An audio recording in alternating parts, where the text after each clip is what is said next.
أهلا المتابعين ترند النجوم المشاهير. طبعا كلنا حضرنا حفلة رواق الموج، واتسألنا ازاي وائل الجسار كان موجود ومحضرش الحفل وايه اللي حصل. عايزة اقول لكم اللي حصل، اللي وائل الجسار اتعرض لوعكة صحية شديدة جدا، وارتفع ضغطه 150/10، وده اللي خلى استعد الطاقم الطبي لانه يديله ادوية ويظبطوله الضغط. والكلام ده كشف عنه مدير اعماله اللي هو عبده الكساب، وقال اللي هو اول ما هيرجع لبنان هيخش المستشفى على طول عشان يعمل تحاليل طبية وهيعمل شيك اب، لان ضغطه ارتفع جدا ودخل في حالة وعكة صحية شديدة جدا. وده كلام بالنص زي ما قالوا موقع فوشيا.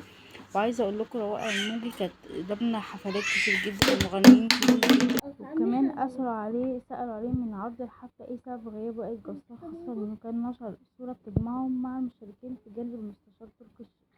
وده السبب اللي خلى وائل جسار ما يعملش الحفلة أو يطلع على المسرح، لأنه كان في حالة صحية شديدة جدا. والكلام ده اللي بيأكده كساب اللي هو مدير أعماله وائل جسار.